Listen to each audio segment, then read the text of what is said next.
right, hello out there again. This is Beck Barnes and Jim Steadman coming at you as always from the world famous Cotton Companion Studios here in Memphis, Tennessee, and we are wrapping May up. What's today? The 28th of May. So we are well and truly getting into summer. Whether you are joining us from Post, Texas, or Walls, Mississippi, we want to welcome you to our house. We are am joined today by my partner in crime, Cotton Grower Senior Editor, Mr. Jim Steadman. Howdy, Jim. How you doing, Beck? Especially after an active Memorial Day weekend. Yeah. It was a good one here in Memphis. Any sunburn you're dealing with? I'm dealing with sunburn. I'm dealing with poison ivy on my ankles. So yeah, it's Memphis here, and doing doofus yard care stuff, making every mistake you can make back there. So yes, summer is upon us here.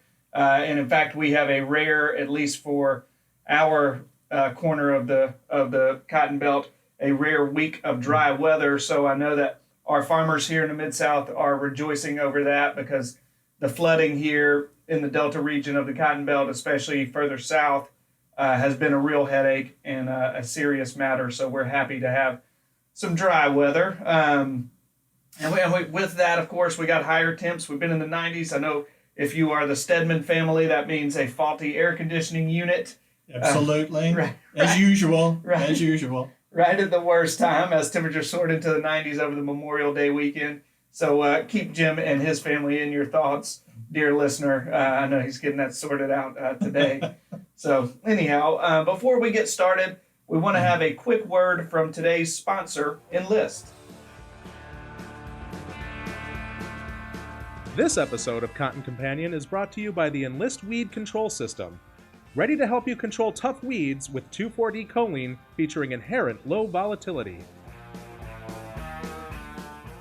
Okay, so that actually is a timely Enlist ad, because at this moment we want to bring y'all what we normally do, our brief custom content segment, which features Cotton Grower's custom content editor, Robin Sickberg, and she recently sat down and spoke with Shauna Hubbard, a herbicides product manager at Corteva Agriscience, which of course is the agriculture division of Dow DuPont. And so we'll bring you that custom interview right now.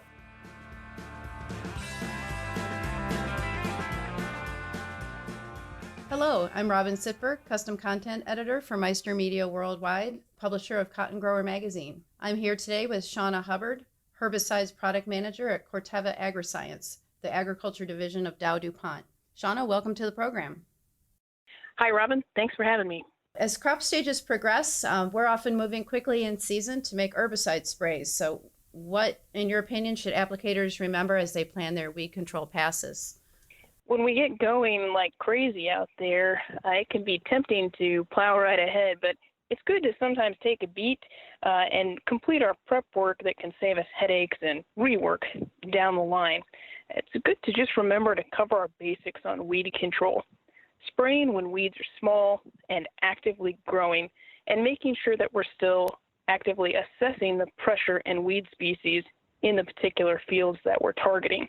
Now, for phytogen enlist growers, as they think about planning weed control passes, they've got a lot of options to respond to particular types of weed pressure. With tolerance to 2,4-D choline, glyphosate, and glufosinate, they have 3 post options to spray. The other consideration, no matter which trait you're planting, is to think about layering residuals in to your post-emergent passes so that you get a longer span of coverage and get more protection against the next flush of weeds. Okay, good. That sounds like excellent advice. And if you were to make a checklist for farmers about what they should consider in the heat of the spray season, what would be on it? Yeah, for applicators, as you're running through that checklist, getting ready to spray, 2 big categories come to mind: equipment readiness and just observing conditions around you. From the equipment perspective, as you come up with that herbicide prescription for your particular situation on your farm, thinking through the right nozzles for that product or tank mix, correct boom height, ground speed, and carrier volume. Again, just going through our basic checklist on equipment setup. The second big topic is weather conditions and surrounding landscape. It can be tough for us to be patient as we wait for ideal conditions, and sometimes we have to adjust on the fly. But we always want to make sure we're taking the right steps for drift mitigation and good coverage so we get the weed control we're expecting. That would include watching our wind speed and direction, always looking out for temperature inversions and avoiding those. And for those spraying Enlist, remember to be extra cautious around a susceptible crop like non-Enlist cotton, and don't spray when the wind is blowing toward adjacent non-Enlist cotton. So again, just a couple checklist steps as we get going quickly. Take a minute and make sure we've covered our basics. Yes, always good advice. So as always, we want to let people know where farmers and applicators can learn more. So where can they do that? For farmers who are planting phytogen Enlist cotton this year, thinking in that checklist mindset, the application guide found on enlist.com is a great tool to help you think about your main priorities before, during, and after spraying. So that's the application guide on enlist.com for phytogen Enlist growers. Okay, well, our time is up, and so we need to wrap up. But thank you so much, Shauna, for being here, and have a good rest of the day. Thanks a lot, Robin. Wishing everybody good luck during the spray season. So, all right, we know that y'all are planting out there, or you're trying to get that stand up and get things up and going. And so we hope, it's my hope, that we are joining you in the cab of that tractor or that truck as you are out there on the farm this week, getting things up and running on this 2019 crop. At least in my mind's eye, that's where I see y'all listening to this podcast, and my fingers crossed somebody out there. It's where we're counting on you being right now. Yeah. Well, and we know that you are. We get the metrics back. We know that there are a lot of y'all out there joining us, so we are very thankful for that. And we got a great episode for you today. We're going to bring y'all the news of the day, the news of the past 2 weeks, as we always do. And then we're going to have our Market Minute update, which is a special one for me. It features yours truly. It features the audio from my grand national TV debut that I did last week, where the good folks at Fusion TV invited me onto their news program to talk to them because cotton was in the news the past couple of weeks, as it was named as unfortunately, one of the targeted sort of commodities in the latest round of trade war sparring with China. And so naturally they wanted to get some response or analysis from the cotton market. And so wildly enough, they came to me for that. And so I tried to do my best. We'll get to that in a little bit, though. That will be our Market Minute update. And then finally, we're going to wrap things up in our one big thing segment, where we're talking about just that market facility, the trade war, which led to the Market Facilitation Program announcements that USDA just made last week. Today's the 28th, I believe. Yes, that came last down week. on the 23rd. So anyhow, it's a packed show for y'all. Cotton has been in the news, so it's a little more newsy this week, and we're happy to do that for you. So without further ado, I want to hand things over to Jim here, and he is going to lead us in a focused discussion of all the news of the day. Take it away, Jim. Thank you, Beck. Obviously, as we've discussed, and I think as most people have seen for the last week or so, there's been some big progress in cotton planting. We're looking at the May 19th USDA crop progress report simply because with the Memorial Day holiday, USDA is running a day behind. But anyway, They deserve a break, too. they do deserve a break at some point. But anyway, as of May 19th, overall 44% of the U.S. crop has been planted, which is pretty much right on the 5-year average for this date. When the numbers come out this afternoon on that percentage is likely going to be much, much higher as planting conditions, as Beck mentioned, have improved in many areas over the past week. But looking back at the numbers we have, California and Arizona continue to lead the way, with both states having more than 90% of their acres planted. The Southeast states are still running ahead of average. 1 week planting increases here over the last few weeks, ranging anywhere from 19 to 30% increases in planting among the southeastern states. The Mid-South growers are making up ground quickly, with planting increases by state ranging anywhere from 15 to 28%. Those states are still running well below average, but they're catching up quickly. And good progress also reported for Texas, Oklahoma, and Kansas, where we've had a little bit more weather issues, particularly up in the high plains, South Plains, and up into Kansas and Oklahoma that have slowed things down, continue to slow things down a little bit. We'll see what the numbers look like when the new report comes out later today. Looking ahead at some of the other news, we have the two premier U.S.-based cotton institutes are getting geared up and ready to train the industry's future leaders this summer. The first one is the American Cotton Shippers Association International Cotton Institute. That runs from June 10th through July 18th. It is a 6-week residential program held on the campus of the University of Memphis and provides basic education in all aspects of the cotton industry and the international business environment. The program is taught by a select group of guest faculty members drawn from the U.S. and global cotton industry. There's lots of experience there among those faculty members in cotton, in international trade and marketing, in transcultural training. The program includes 4 field trips, including visits to farming operations down in the Mississippi Delta and a trip over to Cary, North Carolina to visit the Cotton Incorporated headquarters. Although the program here begins within the next couple of weeks, I understand that registration is still possible if you're interested.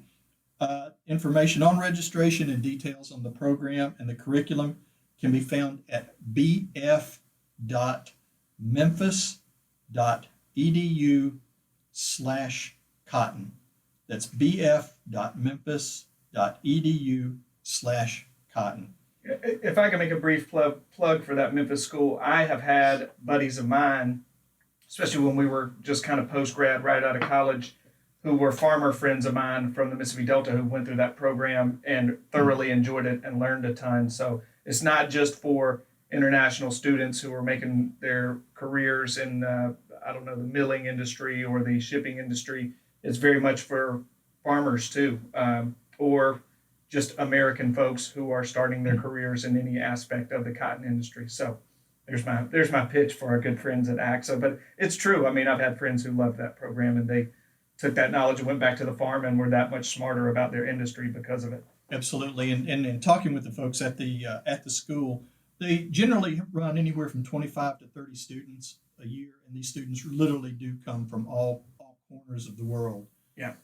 For this event. So it's a great school. It's a very important part of the cotton industry, and certainly we commend them for keeping this program going. And to be sure, that's a neat part of it too. If you're an old farm boy like myself and my buddies who have gone to do it, is suddenly you're sitting in the class with these, movers and shakers from the Far East or the Middle East, and you're going to Silky O'Sullivan's in downtown Memphis with some sheik who's in the cotton industry from the Middle East. It's a neat thing to experience. It is a true global melting pot. There you go. And not to mention that, of course, Memphis at that time of year is pretty much melting anyway. Yeah, so. Literally and figuratively. Literally and figuratively. Yeah. The other cotton school is the Texas International Cotton School. They'll be doing their 39th session this year, and that will occur in August 5th through the 15th in beautiful Lubbock, Texas. This school is a collaborative effort between the Texas cotton merchants who make up the Lubbock Cotton Exchange and the faculty and staff of the Fiber and Biopolymer Research Institute of Texas Tech University.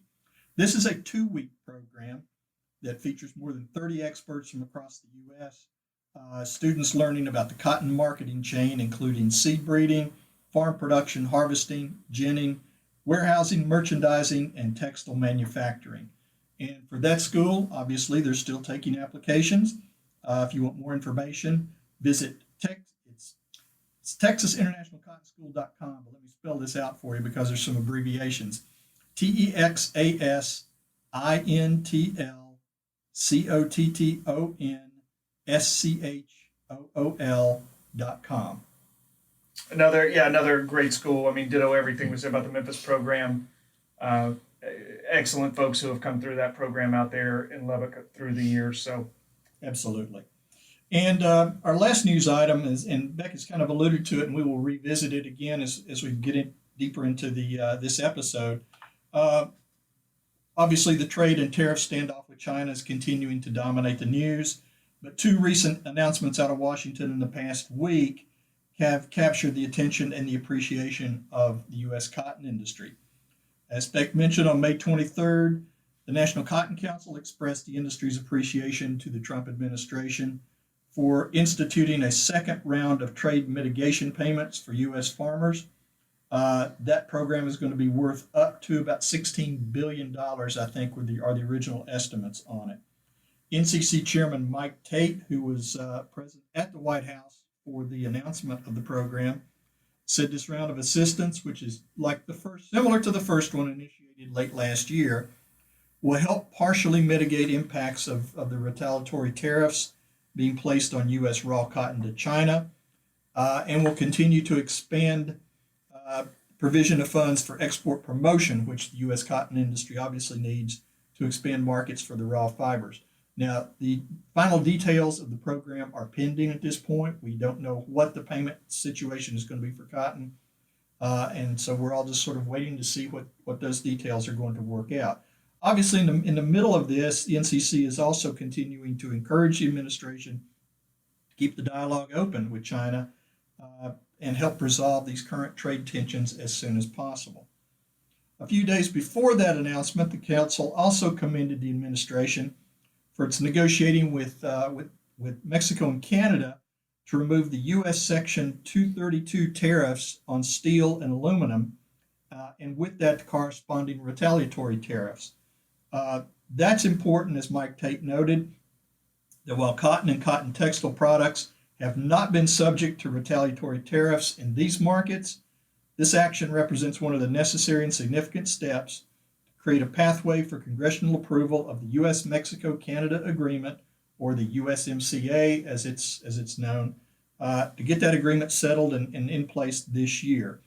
That approval is going to restore some certainty to the North American market, which represents significant export market share for both U.S. cotton and cotton textile products. So again, all eyes on Washington, continue to be on Washington at this point as we move ahead into the summer and see what happens. Yeah, and I do want to stop you there, Jim, because we are going to revisit that topic here at the end of the episode. So I don't want you to steal too much of my thunder when I dive into that later. So I'll hold you right there. So, but as we mentioned earlier, we want to move along now to our Market Minute segment.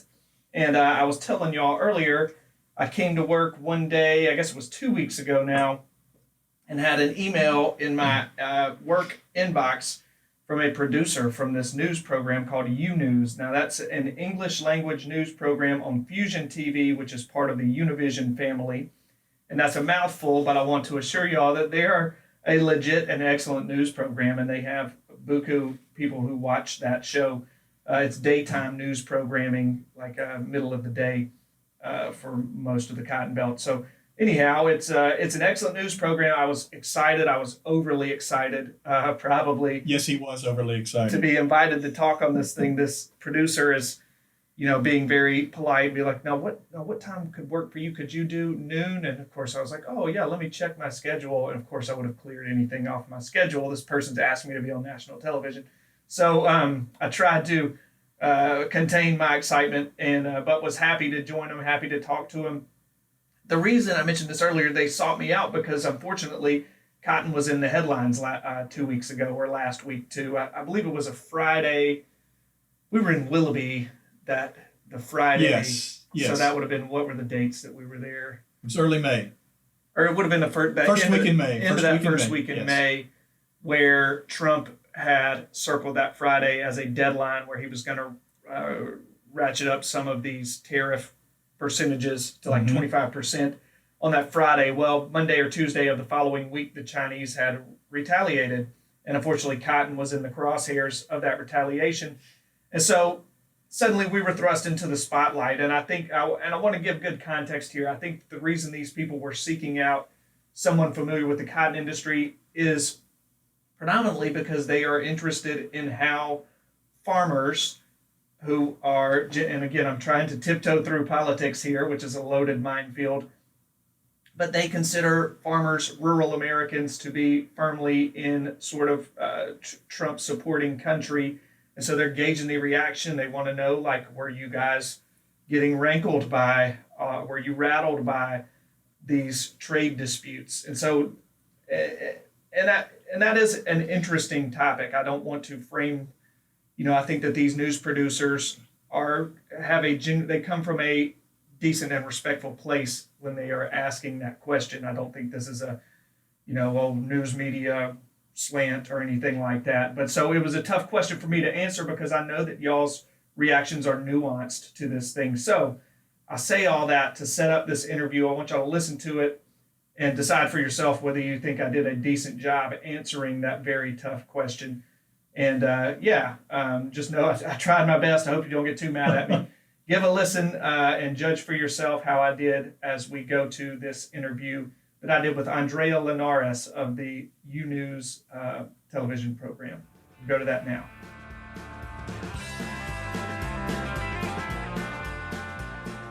One of the sectors impacted by the trade war is the cotton industry. On Monday, Chinese officials retaliated with a 25% tariff, a punch in the gut to the U.S. heartland.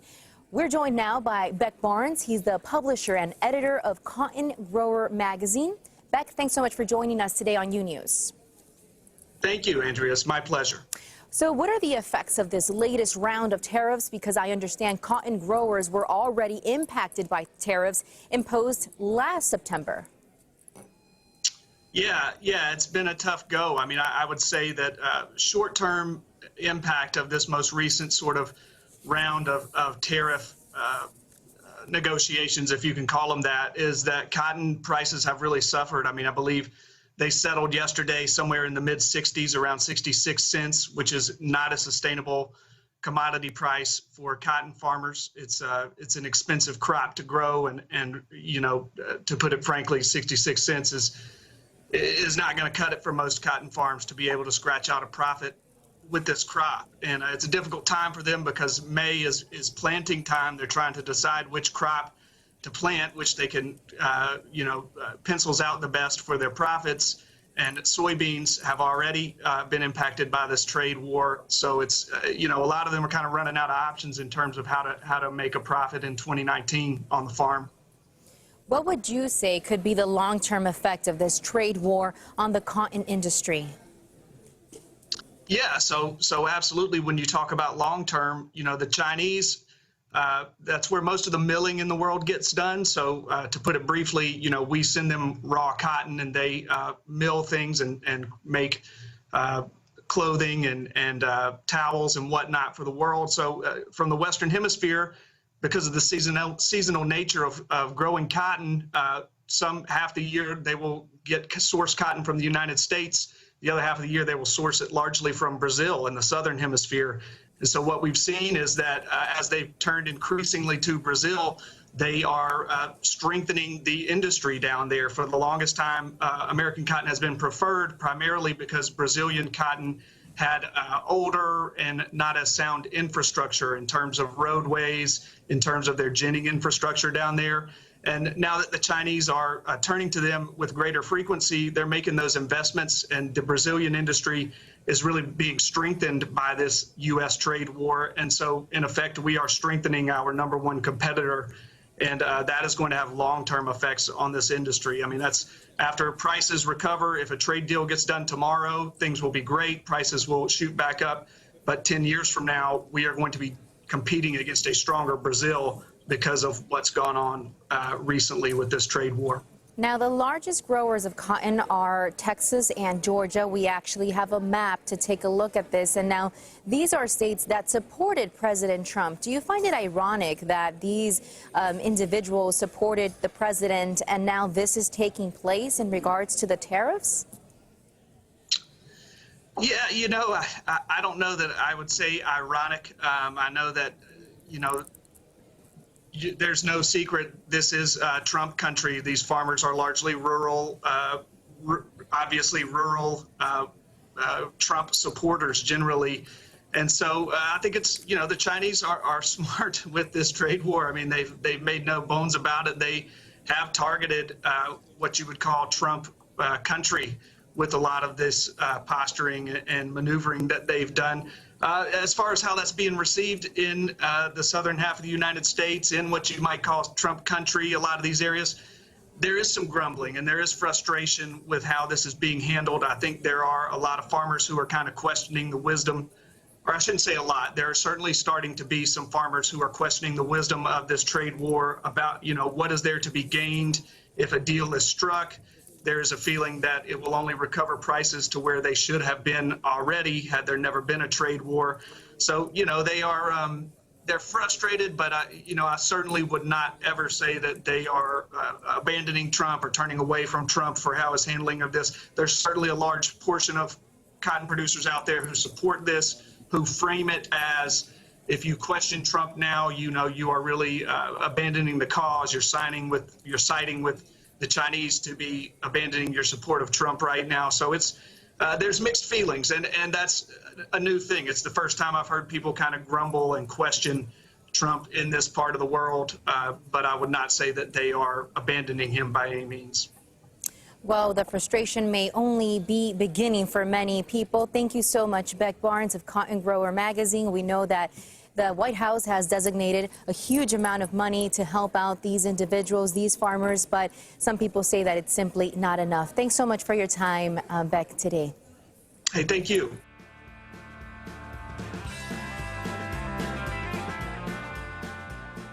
Okay, so that was my glorious television debut.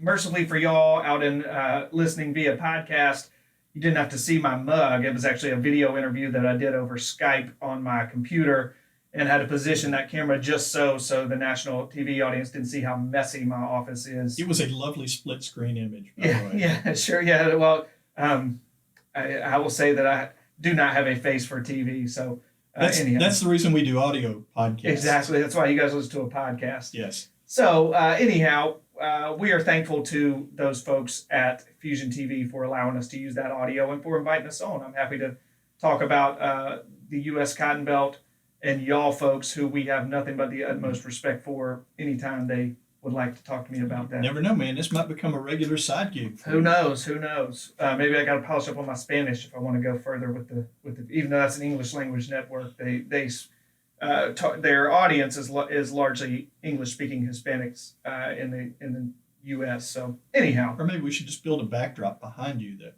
will work for TV. Maybe I could also polish up on my English. I should probably master that before I try anything else. So we'll move along here. We want to jump to our one big thing. You might have heard if you listened to that interview.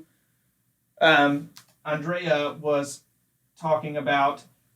She mentioned in passing, we know that the president is going to amass this large aid package that should come down any day now. And sure enough, here we are 2 weeks later, and that aid package is in the news. As we said, on May 23rd, USDA did announce this second round of Market Facilitation Program payments. I was doing some research, and I guess I just grabbed the best summary, or a good summary that I could find from AgriPulse. Here's how that media platform described sort of generally what went down last week. So the Trump administration will make up $16 billion in new direct payments to producers and commodity purchases under a trade assistance package that was expanded and significantly modified from the aid package announced last year in response to retaliatory tariffs imposed on U.S. farm exports. Initial reaction to the plan was mixed. Key note there. Due in part to the lack of key details. Under the revised $14.5 billion Market Facilitation Program, payments will be made to producers of grain, oilseeds, cotton, rice, peanuts, alfalfa, and other non-specialty crops based on a fixed rate for the county in which the producer farms and their 2019 planted acreage for those crops. The payment rates, this is my notes now summarizing, payment rates which were not released will be doled out based on USDA's assessment of the impacts of the trade war on a county-by-county basis. This is obviously different from the first round of these payments, which were made on a fixed price per pound rate I believe the rate in cotton in the first round of these payments was 6 cents per pound. That's correct. So naturally, the new rate assessment mechanism, it has rankled some. The reaction has been mixed because of this. There's a little bit of ambiguity with respect to how that is going to be doled out. What is the rate going to wind up being for you guys? I don't think that anybody knows at this point. So sort of add to that confusion, there was an early report from Bloomberg last week in the run-up to that May 23rd announcement. I believe that report came out on around the 21st, or maybe it had been a few days prior. But it did put a number on some payment rates for grains, though it did not mention cotton. This Bloomberg report did not mention cotton. But they cited two sources within USDA who were familiar with this package that was going to be announced, and said soybean growers, for instance, would be receiving $2 per bushel. And I think each of the rates on the grains that they announced for wheat, corn, soybeans was, I think, moderately higher generally than that first round of payments. And so naturally, even though there was no mention of cotton in this Bloomberg report, I think a lot of people were optimistic that the number was going to be higher than that 6 cents that we got in the first round of these payments. And the rumor mills were churning. People were texting me, wanted to know what I was hearing. I had, it's an echo chamber. I had heard the same rumors that these people were telling me about. Optimistically, I heard people say, on the high end that had heard there was going to be 10 to 12 cents on the pound for this version of the payments. And then lo and behold, this May 23rd USDA report comes out, and it kind of knocks down this idea that there's going to be a set price, obviously. So a little bit of context here that I doubt any of y'all farmers who are listening to us will need. But a year ago this summer, cotton prices were sitting in the low to mid 90-cent range. And then the first sort of salvo of this trade war was fired, and prices have suffered. And y'all know that. They currently sit at around 67 cents. So we certainly hope that whatever rate is devised on this county by county mechanism does something goes a long way in making up the difference in terms of the price that you guys are getting out there, because we know that farming is not getting any cheaper, certainly, and to produce a crop. So Jim, do we have any idea on receiving some clarity on what these payment rates are going to wind up being, or any other clarifying headlines coming out about this program, do you think? Well, I did a quick search this morning of some news sources, and one source was basically saying we might be later this week, early next week, that the details will finally be announced by USDA. But knowing that President Trump is currently out of the country, visiting Japan, going to be swinging through England, making some state visits before returning to Washington, excuse me, and the fact that Congress is on recess at the current moment, I think some things basically are probably going to wait until everybody's back in Washington before we get a definite announcement on that. Certainly don't hold me to that, because USDA, can certainly operate and make announcements on their own. But I think we'll know by the time we get around to the next podcast here. I think we'll have those details in place, and we can spend a little bit more time talking about it. As far as prices are concerned, we're sitting today. I haven't checked the prices this morning, but there was a little rally in the prices late last week. I think took it back up close to 69 cents, and some people are feeling much better about it because the export numbers look really good last week. So people are obviously still buying cotton. There's still some speculation that that the U.S. industry is looking at new markets to expand sales into. There's just a lot of things going on behind the scenes at this point. So we'll all keep our eyes on the market and the news at this point, and see where it takes us. Yeah, and just for I know Jim mentioned that we could possibly have some developments on this thing by next week, or maybe the week after. Today is the 28th. 28th, yes. Yes. So anyhow, we're the day after Memorial Day as we pod here. So, all right, we'll hold it up right there. We want to pause and get a brief message from our sponsor, Enlist, and then we'll be back to get you out of here. Most cotton farmers have been battling weather this spring to plant their crops. In the rush, they can't afford to ignore weed control strategies. Adhering to a program approach, they can set themselves up for season-long control of even their toughest weeds. The Enlist cotton trait helps them take advantage of multiple herbicide modes of action. They can apply a burn-down and pre-emergence treatments featuring residual herbicides, then take advantage of Enlist herbicides post-emergence. Enlist 1 is a straight goods 2,4-D choline that offers additional tank mix flexibility, including the ability to tank mix with glufosinate. Enlist Duo herbicide is a convenient blend of 2,4-D choline and glyphosate. Both feature near zero volatility and reduced drift to stay on target during and after application. That's one less battle to fight. Learn more at enlist.com. So, all right, that's going to just about do it for this installment of the Cotton Companion podcast. We want to thank Fusion TV and U-News for allowing us to use the audio from our interview with those fine folks from a couple weeks back. Once again, we want to thank Enlist for sponsoring us, and we thank you, dear listeners, sincerely for joining us. If you like what you're hearing, please tell your farmer buddies about us. They can get to us in 3 easy ways. The first, go to cottongrower.com, add a /companion, such that it reads cottongrower.com/companion in your URL bar. And you will find a nice landing page with all 48 now episodes of the great world-famous Cotton Companion podcast. The second is simply subscribe to our channel on iTunes or wherever you find your podcasts these days. That's a simple task. Subscribe, leave us a rating, leave a comment, let us know how you think we're doing.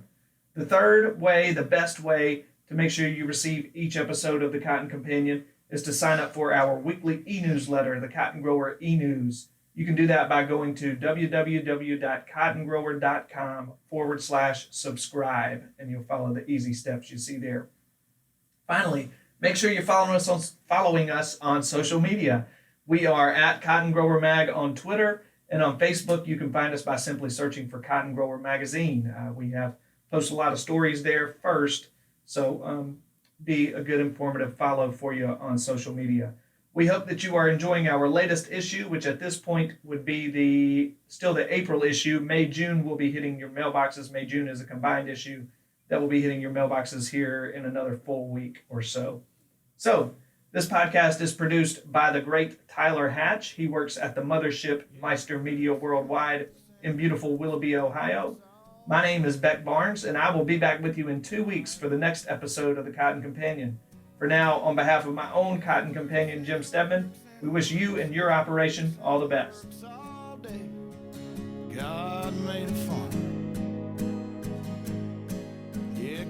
Thank you for listening to this episode of Cotton Companion. Visit enlist.com to learn more about the Enlist weed control system and to hear from farmers experiencing the technology.